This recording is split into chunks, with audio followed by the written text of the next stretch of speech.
आप सिर्फ 1 मिनट के लिए इमेजिन करो, एक मिडिल क्लास फैमिली से बिलोंग करने वाला लड़का है जिसकी फाइनेंशियल कंडीशन बहुत ज्यादा खराब है, लेकिन उसके पेरेंट्स अभी भी आस लगाए बैठे हैं कि हमारा बच्चा कुछ बड़ा करेगा, हमारा बच्चा हमारा नाम रोशन करेगा। लेकिन वो लड़का यहाँ पर खुद परेशान होता है क्योंकि उसको खुद को समझ में नहीं आ रहा होता है कि इस मुश्किल वक्त में क्या किया जाए और क्या नहीं किया जाए। और यहीं पर कहानी एक नया मोड़ लेती है। उसका एक दूर का दोस्त उसके पास आकर उसको एडवाइस देता है और कहता है, भाई देख, एक अपॉर्चुनिटी है, तुझे सिर्फ 30 दिन काम करना है और तो फिर उसके बाद करोड़ों से खेलेगा। मैं तुझे रवि सर का नंबर देता हूँ, कॉल कर ले। और फिर उसके बाद इनके जो रवि सर होते हैं वो हमेशा कॉल उठाने के लिए तैयार ही बैठे रहते हैं। कल 9:30 बजे यहाँ पे पहुंच जाना अगर जिंदगी में सच में कुछ बड़ा करना चाहता है। और फिर जब आप 9:30 बजे पहुंच जाते हो तो आपको ये सब देखने को मिलता है। दुनिया का सबसे आसान काम है तो वो एमएलएम है। मेरे पास स्कॉडा है, मेरे पास एक मर्स है। गाड़ियों की बात करूं तो 6 से 7 कारें चलाने वाले दो। ये वॉच आप मेरे हाथ में देख रहे हैं, बस मेरे पास कम से कम 20 से 25 गाड़ियां हैं। आज मैं जिस चीज पर हाथ रखता हूँ मेरी हो जाती है, सोचना नहीं पड़ता। अब ये जो बंदा है रवि शर्मा, ये आजकल सोशल मीडिया पे बहुत ज्यादा ट्रेंड में चल रहा है। ये अपने आप को एक मोटिवेशनल स्पीकर बताता है, लेकिन ये मोटिवेशन के नाम पर आसमान छूने वाली बड़ी बड़ी बातें करता है। और यही वजह है कि इसके ऊपर बहुत ज्यादा फनी मीम्स बनाए जा रहे हैं। यहाँ पर सवाल ये खड़ा होता है कि ये रवि शर्मा है कौन और इतनी बड़ी बड़ी बातें क्यों करता है। रवि शर्मा एक 35 से 40 साल का युवक जो राजस्थान की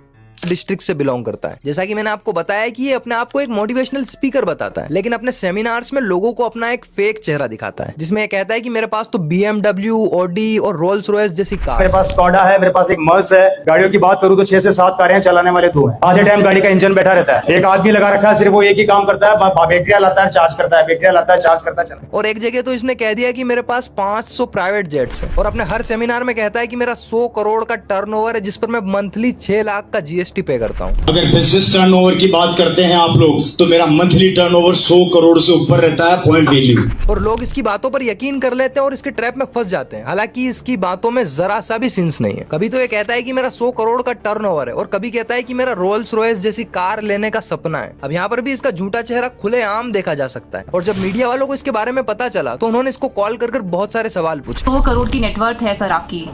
नहीं मेरा तो गलत न्यूज़ है। रवि अपने सेमिनार्स में सबको झूठी कहानियां सुनाता है ताकि लोग इसके झांसे में आ जाए। और जब छोटे छोटे शहरों और विलेजेस से लोग इसको देखते हैं तो इसको अपना रोल मॉडल बना लेते हैं। लेकिन अगर यहाँ पर आप गौर करके देखें तो आपको देखने को मिलेगा कि कितने बड़े लेवल पर लोगों का ब्रेन वॉश किया जा रहा है। लेकिन यहाँ पर गलती उन 2 करोड़ भारत के युवाओं की नहीं है जो ऑलरेडी इस स्कैम में फंस चुके हैं, क्योंकि ये लोग टारगेट ही उन लोगों को करते हैं जिनकी फाइनेंशियल कंडीशन बहुत ज्यादा खराब होती है। सर हम पढ़ाई करते थे, एक गरीब घर से हैं। जी। अब इनका जो ये पूरा प्रोपेगेंडा है इसको ये MLM, पिरामिड स्कीम और नेटवर्क मार्केटिंग बोलते हैं। वीडियो में आगे समझेंगे कि ये MLM और पिरामिड स्कीम है क्या और ये इंडिया में इलीगल है, लेकिन फिर भी ये लोग इन सारी एक्टिविटीज को कैसे अंजाम देते हैं। अब जो लोग पुअर फैमिली से बिलोंग करते हैं ये लोग उनके पास जाते हैं और उनको बड़े बड़े सपने दिखाते हैं कि आप कुछ ही महीनों में करोड़पति बन सकते हो। और बड़ी बड़ी cars, BMW, Rolls Royce, Audi ये सब दिखाते हैं और कहते हैं कि आप कुछ ही महीनों में इतने ज्यादा रिच हो जाओगे कि इन सब कार्स को खरीद सकोगे। और साथ ही में आपको ये इनकी सैलरी और अर्निंग्स के स्क्रीनशॉट दिखाते हैं और बहुत सारे लोगों के एग्जांपल्स दे के समझाते हैं कि देखो ये कितने गरीब थे लेकिन इस बिजनेस में उतरने के बाद आज कितने रिच हैं। हालांकि ये रोज नए नए लोगों से मिलते हैं जिसकी वजह से इनका कॉन्फिडेंस और कम्युनिकेशन स्किल्स इतनी ज्यादा परफेक्ट हो जाती है कि एक समझदार से समझदार बंदा भी इनके ट्रैप में फंस जाता है। और यहाँ पर ये 8 से 10 साल के छोटे छोटे बच्चों तक को नहीं छोड़ते। लोग जब इनके ट्रैप में फंसते हैं तो स्टार्टिंग में उनकी कई सारी उम्मीदें होती है, लेकिन फिर जब कुछ साल गुजरते हैं तो उनको धीरे धीरे समझ में आने लगता है कि किस तरह से हमारा ब्रेन वॉश हुआ है। तब तक बहुत ज्यादा देर हो चुकी होती है और उस वक्त ये पूरी तरह से बर्बाद हो चुके होते हैं। अभी तक इनके झांसे में जितने भी लोग फंसे हैं उनमें से 99% आज कर्जे में डूबे हुए हैं। अब हम यहाँ पर समझते हैं कि ये लोगों का ब्रेन वॉश करते कैसे हैं और लोग जब इनके ट्रैप में फंस जाते हैं तो वो इनसे करवाते क्या है। देखिए ये जो MLM होता है इसको कई नामों से जाना जाता है। Mainly multi level marketing, referral marketing और नेटवर्क मार्केटिंग कहा जाता है। लेकिन ये जो पिरामिड स्कीम होती है ये थोड़ी सी अलग चीज होती है। और MLM की शुरुआत भी पिरामिड स्कीम से ही हुई थी। बेसिकली एक मार्केटिंग का तरीका होता है जो कुछ कंपनीज इस्तेमाल करती है। अब एज एग्जाम्पल समझो कि एक कंपनी है जो स्किन केयर के प्रोडक्ट्स बनाती है। अब प्रोडक्ट्स मैन्युफैक्चर होने के बाद सबसे पहले जाते हैं डिस्ट्रीब्यूटर्स के पास। अब डिस्ट्रीब्यूटर्स क्या करते हैं, इन प्रोडक्ट्स को कस्टमर तक पहुंचाते हैं। तो सेलर्स, डिस्ट्रीब्यूटर्स, देन कस्टमर्स, ये एक नॉर्मल कंपनी की बिजनेस चेन होती है। अब जो MLM कंपनीज होती है उनकी बिजनेस चेन बिल्कुल डिफरेंट होती है। यहाँ पर सबसे पहले कंपनी होती है, देन डिस्ट्रीब्यूटर्स होते हैं। तो यहाँ पर कंपनी के प्रोडक्ट्स को खरीदता कौन है? अब ये जो फ्रॉड कंपनीज होती है ये अपने प्रोडक्ट्स को अपने ही डिस्ट्रीब्यूटर्स को सेल करती है और ये जो डिस्ट्रीब्यूटर्स होते हैं ये अपने अंडर वाले डिस्ट्रीब्यूटर्स को सेल करते हैं और जो अंडर वाले डिस्ट्रीब्यूटर्स होते हैं वो अपने अंडर वाले डिस्ट्रीब्यूटर्स को सेल करते हैं। और इन लोगों का मेन टारगेट यही होता है कि ज्यादा से ज्यादा लोगों को ज्वाइन करवाया करवाया जाए और उनको इस तरह से फील करवाया जाए कि वो डिस्ट्रीब्यूटर्स हैं, हालांकि वो खुद ही कस्टमर्स होते हैं और जिनको ज्वाइन करवा रहे होते हैं वो भी कस्टमर्स होते हैं। और ये जो कंपनी होती है वो इन डिस्ट्रीब्यूटर्स को इसके बदले प्रोडक्ट्स पर कमीशन देती है और इनको ज्वाइन करने से पहले कंपनी के प्रोडक्ट्स खरीदने पड़ते हैं और इनको कहा जाता है कि और लोगों को ज्वाइन करवाओ तो वो तुम्हारे अंडर में काम करेंगे और हम तुम्हें उन पर भी कमीशन देंगे। और ऐसे ही यहाँ पर एक फ्रॉड चेन बन जाती है जिसमें टॉप पर बैठा है बॉस जो कंपनी का ओनर है, उसके नीचे डिस्ट्रीब्यूटर्स और उसके नीचे और डिस्ट्रीब्यूटर्स और उसके नीचे और डिस्ट्रीब्यूटर्स, और ऐसे ही एक पिरामिड का शेप बन जाता है जिसमें सिर्फ टॉप पर बैठा बंदा ही सेलर है, बाकी सारे कस्टमर्स होते हैं। अब ये जो पिरामिड स्कीम होती है ये थोड़ी सी डिफरेंट होती है क्योंकि इसके अंदर प्रोडक्ट्स नहीं होते। अब पिरामिड स्कीम में लोगों से कहा जाता है कि आप ज्वाइन करो और कुछ पैसे इन्वेस्ट करो, फिर उसके बाद ज्वाइन करने वाले से कहा जाता है कि कुछ और लोगों को भी ज्वाइन करवाओ जो आपकी तरह पैसा इन्वेस्ट कर सके और उन लोगों के इन्वेस्टमेंट का जो अमाउंट होगा उस पर हम आपको कमीशन देंगे। एज एग्जांपल कि आप एक पिरामिड स्कीम ज्वाइन करते हो, आप 10,000 रुपए इन्वेस्ट करते हो और आपको टारगेट दिया जाता है कि मिनिमम 3 लोगों को ऐड करो जो इन्वेस्ट कर सके और उस पर आपको 10% कमीशन दिया जाएगा। और जिन मेंबर्स को आप ऐड करते हो वो अगर और मेंबर्स को ऐड करेंगे तो उस पर भी आपको 2% कमीशन दिया जाएगा। अब लोग देखते हैं तो उनको लगता है कि कितनी बढ़िया स्कीम है और वो आसानी से बेवकूफ बन जाते हैं और इन्वेस्ट कर देते हैं। अब जो लोग ज्वाइन करते हैं उनको लगता है कि वो पिरामिड के टॉप पर बैठे हैं जिनके अंडर में लोग काम करेंगे, लेकिन हकीकत में वो सबसे आखिरी में होते हैं। लेकिन 0.1% लोग जो टॉप पर बैठे होते हैं सिर्फ वही प्रॉफिट में होते हैं, बाकी के जो 99.9% लोग होते हैं वो नुकसान में होते हैं क्योंकि वो और लोगों को ऐड नहीं कर पाते हैं जो इन्वेस्ट कर सके। और इसी वजह से ये पिरामिड स्कीम इंडिया में इलीगल है, लेकिन जब ये इलीगल हुई तो लोगों ने इसका दूसरा वर्जन MLM बना दिया।